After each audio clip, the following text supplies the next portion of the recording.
Hello and welcome to another episode of Beer Man's No Bull Beer Reviews. Today I have another beer from Resonant Culture Brewing Company out of Charlotte, North Carolina. This beer is called Soul Sauce, and as you can see, it's a pretty messed up label. It's pretty disturbing, but that's what a lot of their labels are. I love the artwork. This is a double IPA, 8.3 ABV. It is, let me think, Amarillo, Eldorado, Simcoe, and Mosaic. So a nice blend of old and new school hops. I did have this on tap a couple weeks ago, and I thought it was great, so I was pretty excited when I saw they were canning it. And just happy that I'll be able to do a proper review on this channel for it. So it's port. Let's see what we got. In this one too, they also made note that they used traditional dry English ale yeast, which, you know, I think a lot of hazy New England IPA brewers are doing now. I guess they still use like West Coast yeast for them, which is interesting. I didn't know that, but it makes sense considering how some of them taste. But anyways, as you can see, it's definitely cloudy, but it's not super hazy like straight orange juice. It pours about a half of a finger head, white head that's dissipating a little bit, but excuse me, I just drank a bunch of water, so it's making me hiccup.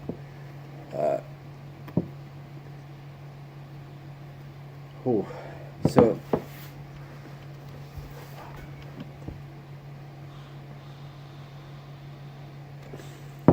that aroma is very pungent. Definitely a nice marriage of the Simcoe and Mosaic in there. Those are two of my hops, or two of my favorite hops to put together. I will say that I don't know that I've ever had a single hopped Eldorado beer from a brewery that I really trust that they're doing it right. Like I've had the double IPA from Flying Dog. It was Eldorado, but I don't, you know. And Amarillo to me kind of comes off as like an aspirin-y, like dank character. This is kind of dank, but I'm relating it more to the Simcoe and Mosaic than anything else.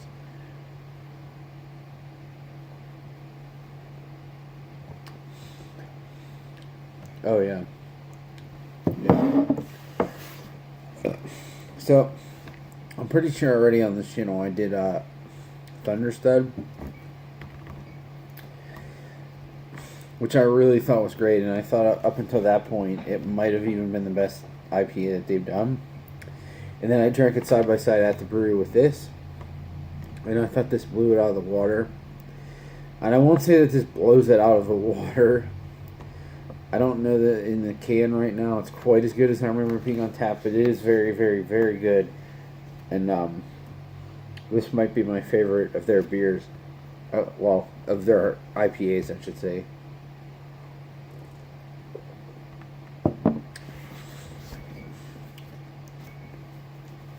I mean, it is big. It's big like pineapple, peach, fruit up front. Then it fades into like this nice earthy, dank character, and then it has like a sweet bready finish, but at the same time, it's never overly sweet. The bitterness, I will say, is held in check, and it's definitely less bitter than most of their other IPAs. I'm curious if it has anything to do with that yeast or not. I wouldn't think that the yeast would have anything to do with how the IBUs are perceived, but again, I'm not that much of a chemist to know that. But again, like all their stuff, it's very well rounded and crazy easy to drink. And there is a little bit of a melon character in the background too, which excuse me, Now, I've said in the past that that's not my favorite character from an IPA, which it isn't. But when it's just a minor note in a blend of a bunch of other flavors, I do appreciate it. Uh, and I think people who like that flavor would also appreciate this. Um, I'll be honest, like the a bunch of the Dancing Gnome stuff I had recently, it was mostly pretty good. There's a couple duds, but I mean, any this I would put this up against any of the top stuff that I have with them, and they're in that. So I'm just going off stuff that's canned because everyone knows that I think Brew Gentleman makes the best IPAs, but they're not packaging, so it's unfortunate for them. But versus anyone else that's canning, these guys are definitely are way up there.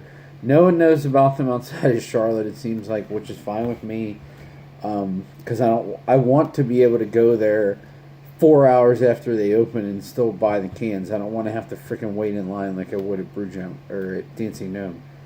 So, not that they don't deserve that because their beers are fantastic, but I just like the fact that they don't have a crazy following yet. But I will tell you, they are worth it. And if you are looking for a new, sorry, I'm just looking at the TV watching the Penn game. If you're trying to look for a new brewery that you haven't had their IPAs, they're doing good stuff. This is definitely one to check out for sure.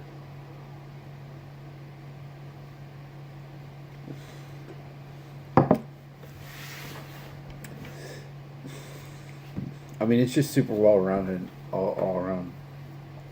So much going on in it. It's just a good cocktail. Now, the next one that I'm going to review is, from what I've told, is 100% Galaxy, which is I'm really intrigued by it only because they're really good at like mending all these different hops together. So a big single hop juicy double IPA from them intrigues me a little bit. But anyways, sorry, I don't mean to get off topic. I shouldn't be talking about that beer. This beer itself is really great. Obviously, on my comment or on my scale of buy, drink, dump, this is definitely buy for sure. I think it was $18, so $4.50 cans. Definitely worth it. If you can't buy it and you're not in the area, trade for it. It's really, really freaking good.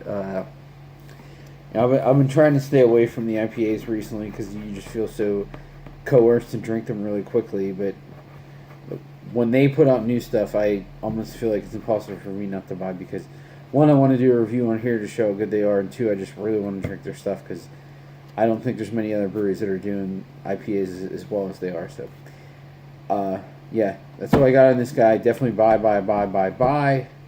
Wow, that sounded like Justin Timberlake or maybe. Yeah. So that's all I got on this guy. Please like, comment, subscribe, let me know what you think, and I look forward to doing the next one. Thanks.